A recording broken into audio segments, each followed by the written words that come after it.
Bismillahirrahmanirrahim. Assalamualaikum warahmatullahi wabarakatuh. Innal hamdalillah nahmaduhu wa nasta'inuhu wa nastaghfiruhu wa na'udzu billahi min shururi anfusina wa min sayyiati a'malina may yahdihillahu fala mudhillalah wa may yudlil fala hadiyalah. Asyhadu an la ilaha illallah wahdahu la syarikalah wa asyhadu anna Muhammadan abduhu wa rasuluh. La nabiyya wa la rasula ba'dah. Amma ba'du, faya ayyuhat talabah, santri Ma'had Imam Syafi'i yang sedang belajar di rumah masing-masing, semoga Allah Subhanahu wa taala memberikan rahmat kepada kita semua. Kita bersyukur pada Allah Subhanahu wa taala karena masih diberikan kesempatan untuk mempelajari ilmu agama, untuk mengamalkan ilmu agama, untuk beramal saleh, untuk mencari ridha Allah Subhanahu wa taala. Maka dari kenikmatan yang ada kita gunakan sebaik-baiknya untuk mencari ridha Allah Subhanahu wa taala. Ayuhal ikhwah, pada kesempatan kali ini kita akan melanjutkan pembahasan kita pada hadis yang ke-6. Tapi sebelumnya kita akan mengulang kembali pelajaran sebelumnya, yaitu hadis ke-4. Ikhwati fiddin, azani Allah wa iyyakum. Hadis yang ke-4 yang telah kita pelajari di pelajaran yang sebelumnya adalah kita telah membahas tentang hal-hal yang perlu diperhatikan dalam berwudu, yaitu memasukkan air ke dalam hidung, beristinsyak, kemudian tidak memasukkan tangan kita ketika bangun dari tidur hingga kita mencucinya terlebih dahulu. Kemudian kita juga telah mempelajari di hadis yang kelima itu larangan kencing di tempat di air yang menggenang. Dan juga kita tidak boleh mandi dari air yang menggenang. Mandi besar dari air yang menggenang. Kemudian kita masuk ke pelajaran yang keempat, materi fikih online ini. Bismillahirrahmanirrahim. Kita masuk ke hadis berikutnya. Hadisnya adalah hadis yang ke-6.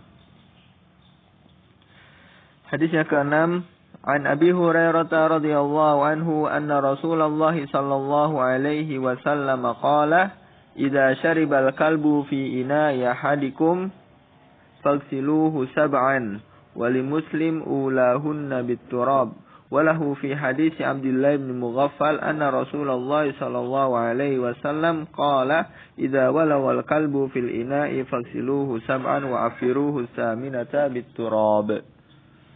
Hadis ini menjelaskan tentang kalbun atau hewan yang bernama anjing.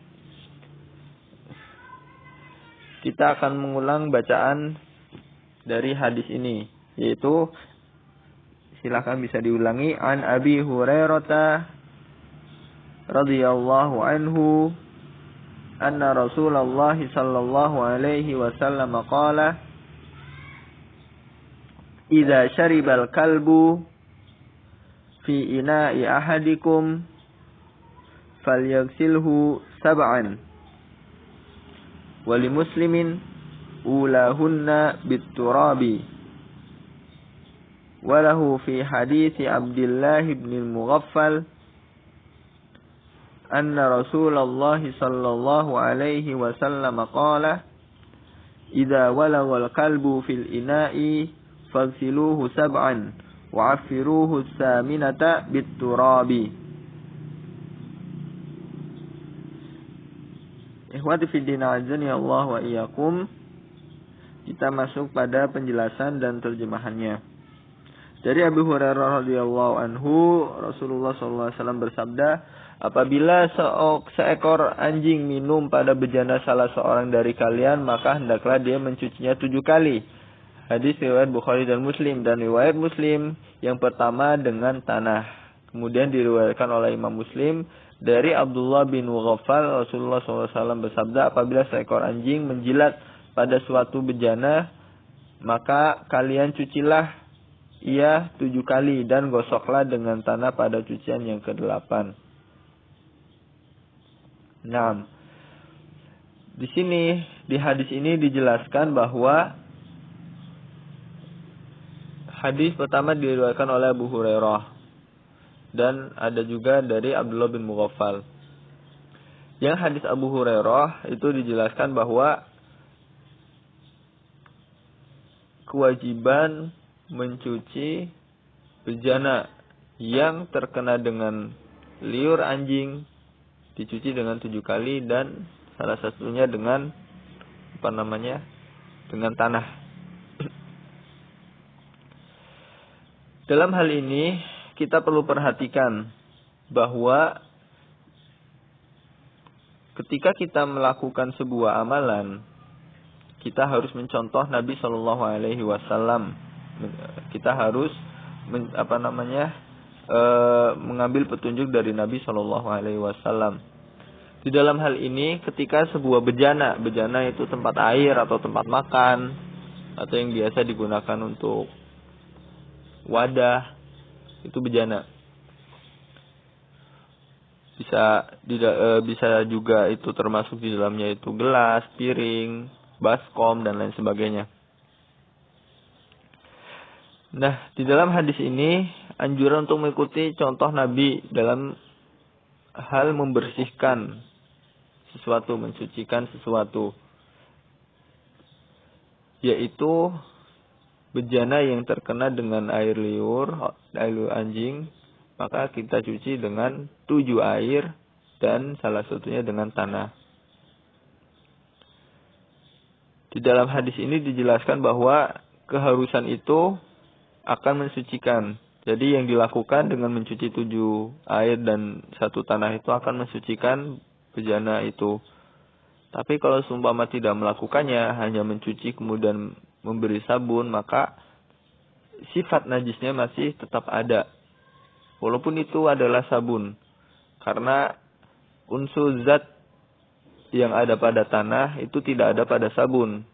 Sehingga tidak bisa mensucikan bekas air liur anjing. Maka ikhwati fiddin azani Allah wa iyyakum, 7 kali air. Apabila seekor anjing minum pada bejana salah seorang dari kalian, maka hendaklah dia mencucinya 7 kali. Di sini pertama hukum anjing itu sendiri, kemudian hukum apabila terkena air liur anjing. Pertama hukum anjing itu sendiri, apakah anjing itu najis seluruhnya, badannya, bulunya dan lain sebagainya. Itu para ulama berbeda pendapat. Yang jelas anjing itu najis. Ada yang bilang air liurnya saja dan kotorannya, ada yang bilang badannya enggak, dan ada yang bilang badannya juga ikut najis. Secara umum kita kita katakan bahwa badan atau bulu anjing itu najis. Karena apa? Karena seringkali anjing itu jilat-jilat pada tubuhnya sehingga tertempellah najis. Tapi sifat najis dari bulu atau badan anjing tidak lebih dari sifat najis air liurnya. Jadi ibaratnya ketika seorang sholat itu kemudian di tempat sholatnya ada bulu anjing atau ada bulu anjing, maka itu najis, tidak boleh, tidak sah, harus dihilangkan. Tapi dihilangkannya bukan dengan 7 air, bukan. Karena yang kita cuci dengan 7 air hanya air liurnya saja, bukan yang lainnya. Walaupun demikian ada ulama yang berpendapat bahwa badan anjing tidak najis. Tapi itu juga sebuah pendapat. Tapi yang jelas kita sebagai waspada akan anjing itu sendiri, maka kita anggap itu binatang itu najis. Kemudian ketika kita mengetahui bahwa anjing itu najis, air liurnya lebih najis, Maka ketika kita mengetahui anjing itu mengenai sebuah bejana, maka kita cuci dengan 7 kali air, seperti itu. Dan salah satunya dengan tanah. Kemudian kita bisa ambil faedah dari hadis ini. Yang pertama, hewan anjing yang dimaksud dalam hadis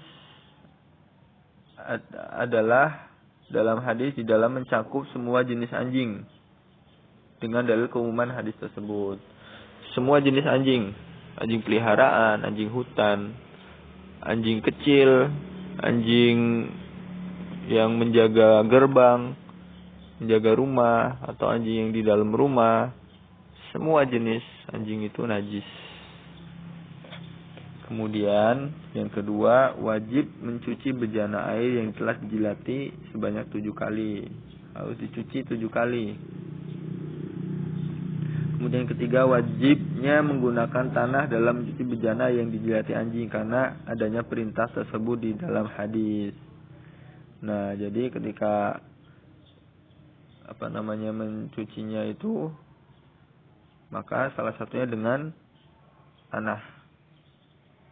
Lalu bagaimana cara mencucinya? Dijelaskan oleh As-San'ani dalam kitabnya Subulus Salam, jilid 1, halaman 52 hingga 53, yaitu bisa dengan cara mencampurkan air dan tanah terlebih dahulu sampai keruh airnya, atau menuangkan air terlebih dahulu ke dalam bejana, kemudian baru ditaruh tanah, atau sebaliknya.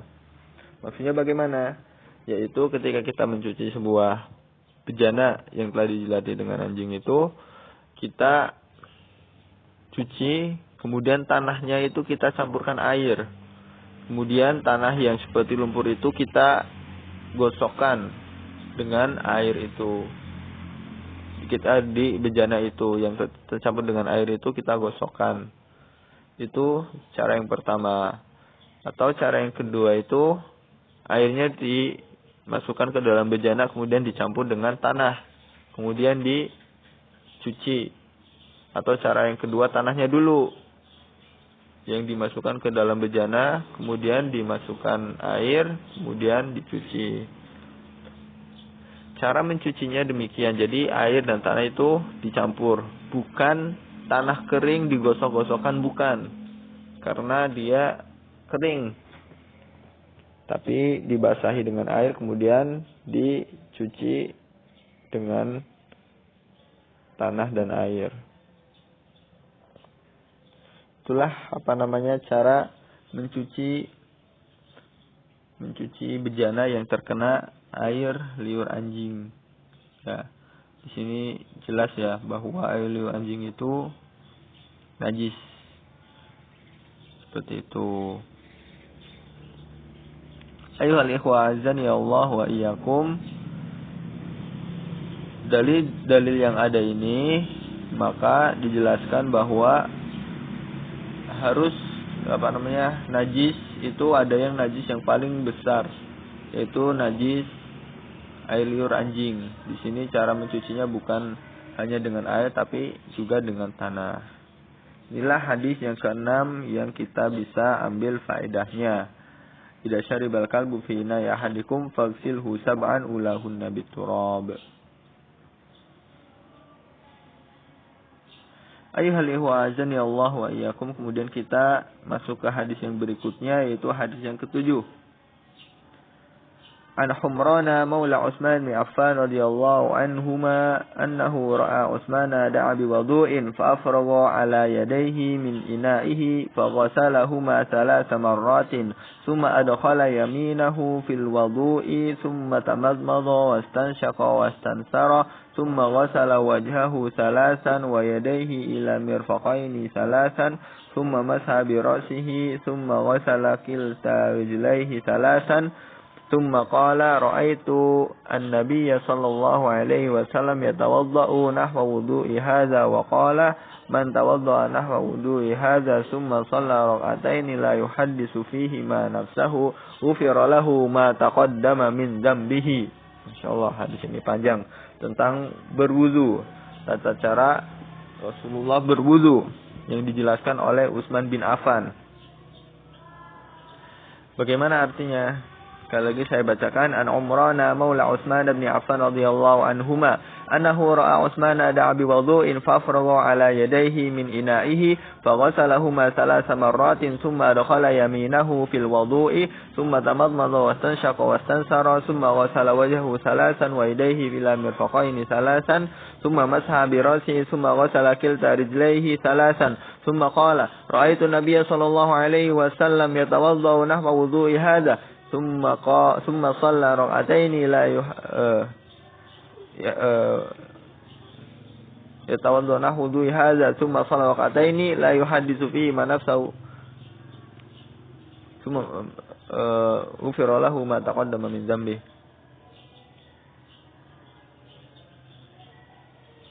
Artinya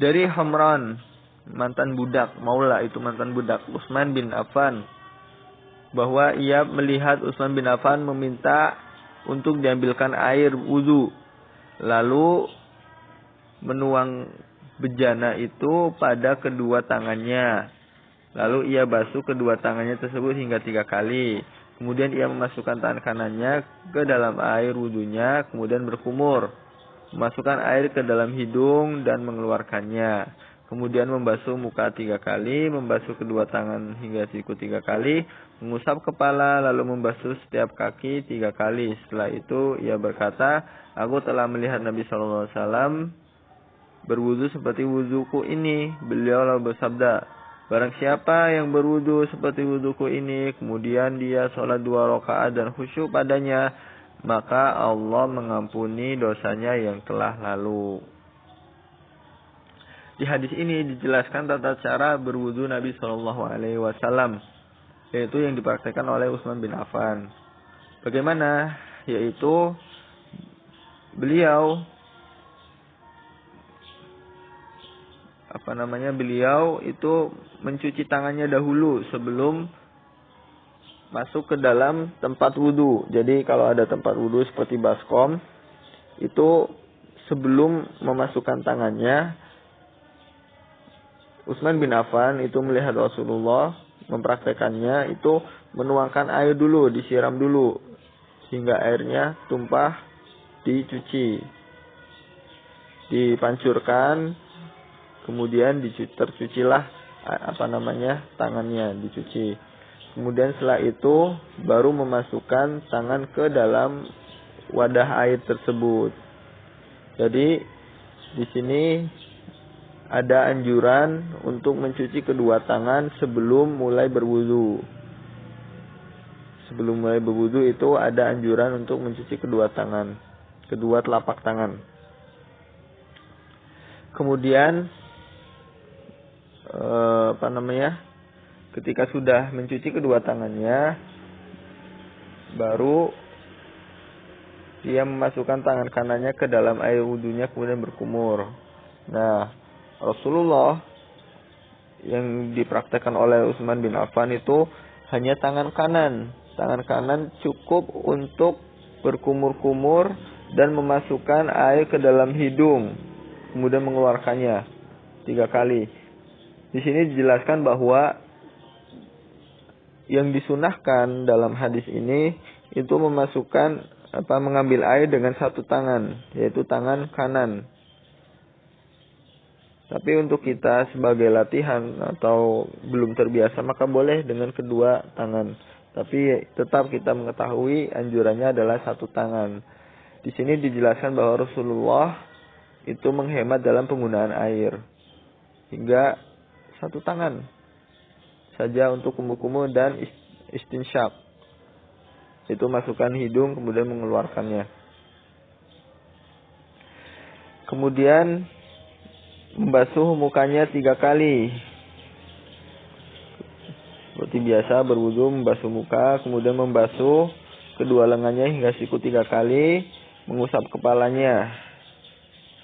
Nah, mengusap kepalanya, di sini para ulama menjelaskan bahwa telinga termasuk dalam kepala. Kemudian membasuh kakinya 3 kali. Setelah itu berkata, aku telah melihat Nabi SAW berwudu seperti wuduku ini. Beliau bersabda, barang siapa wudu seperti wuduku ini, kemudian dia sholat 2 rakaat dan khusyuk padanya, maka Allah mengampuni dosanya yang telah berlalu. Hadis riwayat Muslim. Di sini dijelaskan bahwa ada syariat sholat setelah wudu, yaitu seseorang wudu dengan sempurna kemudian sholat 2 rakaat. Apa pahalanya? Yaitu Allah Subhanahu wa taala mengampuni dosa yang telah berlalu. Inilah hadis tentang tata cara wudu Nabi SAW dan keutamaan sholat setelah berwudu. Namanya sholat mutlak, sholat setelah wudu 2 rakaat. Kemudian kita ambil faedah dari hadis ke-7 ini. Yang pertama, disunahkan untuk membasuh kedua telapak tangan di awal wudu dan juga sebelum masukkan ke dalam bejana. Nah, di sini dijelaskan bahwa Rasulullah melakukannya, yaitu mencuci kedua tangan. Mencuci kedua tangan sebelum berwudu. Kemudian yang kedua, membasuh anggota wudu secara tertib adalah wajib. Nah, di sini pertama kumur-kumur, kemudian muka, kemudian tangan. Itu secara berurutan, itu harus. Bukan tangan dulu, kemudian kaki, kemudian kepala. Itu tidak sah karena tidak sesuai dengan tata cara Rasulullah. Kemudian karena Nabi SAW senantiasa tertib dalam membasuh anggota wudu. Nah, Rasulullah selalu berwudu dengan tertib, tidak mendahulukan ini dan itu. Kemudian yang ketiga, disunahkan menunaikan sholat 2 rakaat setiap selesai wudu, dan keutamanya sholat selesai wudu yaitu Allah mengampuni dosa-dosanya yang telah berlalu. Di sini dijelaskan bahwa keutamaan sholat setelah wudu itu Allah Subhanahu wa taala mengampuni dosa yang telah berlalu. Ada sebuah hadis dari Abu Hurairah, itu menceritakan tentang Bilal bin Rabah. Suatu saat Rasulullah datang ke Bilal ketika selesai sholat subuh. Kemudian beliau mengatakan, "Wahai Bilal, ceritakan kepadaku amalan yang paling utama yang sudah kamu amalkan dalam Islam. Sebab aku mendengar di hadapanku suara sendalmu di dalam surga." Insyaallah. Dalam sebuah hadis, Rasulullah mendengar suara sendal, terompah sendal Bilal di surga. Kemudian Bilal berkata, "Tidak ada amalan yang utama yang aku sudah amalkan, kecuali bahwa jika aku bersuci, berwudu pada suatu kesempatan malam atau siang, melainkan aku selalu sholat dengan wudu tersebut." Di sini dijelaskan bahwa dia, seorang Bilal bin Rabah, itu setiap kali berwudu dia sholat, wudu sholat, wudu sholat, wudu sholat, sehingga Rasulullah merasa takjub akan amalan itu sampai diperdengarkan suara surga, suara sendalnya di surga. Maka ditanya, ternyata Bilal melakukannya dengan sholat 2 rakaat setelah wudu, sholat 2 rakaat setelah wudu, sholat 2 rakaat setelah wudu. Itulah yang beliau lakukan. Kemudian kita menuju ke faedah yang berikutnya, itu dosa yang diampuni setelah sholat ini adalah dosa-dosa kecil saja. Ini pendapat jumhur ulama. Dosa-dosa kecil itu diampuni oleh Allah Subhanahu wa taala. Seperti mungkin dosa kita salah ngomong, atau salah tingkah, atau melakukan perbuatan yang tidak disengaja. Itu dosa-dosa yang kecil. Adapun dosa-dosa besar itu diampuni dengan bertaubat dan beristighfar kepada Allah Subhanahu wa taala. Berbohong, kemudian riba, kemudian melakukan perbuatan dosa-dosa besar, durhaka kepada orang tua, melawan orang tua, atau mensekutukan Allah Subhanahu wa taala, atau percaya hal-hal yang di luar takdir Allah Subhanahu wa taala, percaya ini dan itu. Nah, ini adalah dosa-dosa besar yang harus diampuni dengan bertaubat. Adapun dosa-dosa kecil, salah ngomong atau yang lainnya, itu Allah Subhanahu wa taala mengampuninya. Dengan apa? Dengan salat ini, salat 2 rakaat. Begitu juga keutamaan salat secara umum, salat 5 waktu, itu juga mengampuni dosa-dosa kecil. Dalam sebuah hadis itu Rasulullah mengibaratkan, menanyakan, memisalkan bagaimana jika seorang dari kalian dalam satu hari itu mandi 5 kali. Maka para sahabat mengatakan bahwa itu akan membuat bersih dia. Nah, kemudian Rasul juga bersabda yang maknanya begitu juga dengan sholat 5 waktu, itu akan selalu membersihkan diri seseorang dari kesalahan-kesalahan. Intinya, amalan soleh itu banyak yang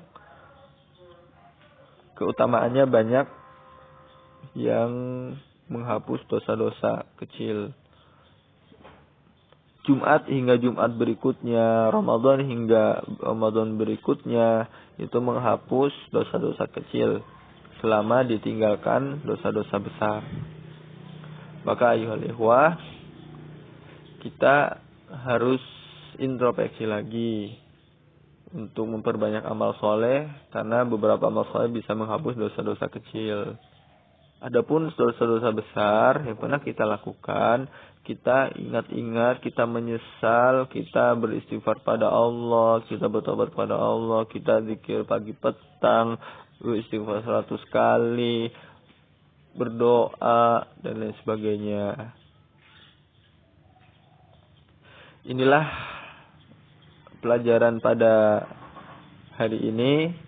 Walhamdulillahirabbil alamin. Semoga bermanfaat untuk kita semuanya. Kemudian tugasnya adalah masing-masing menulis materi yang ada di video ini. Apa saja? Yaitu hadis, kemudian terjemahannya, kemudian faedahnya, kemudian hadis lagi ke-7, kemudian terjemahan hadis ke-7, kemudian faedahnya. Itulah tugas kali ini. Walhamdulillahirabbil alamin. Kita selesai dari kesempatan kali ini. Semoga bermanfaat untuk kita semua. Kita tutup dengan doa kafaratul majlis. Subhanakallahumma wa bihamdika asyhadu an la ilaha illa anta astaghfiruka wa atubu ilaik. Wassalamualaikum warahmatullahi wabarakatuh.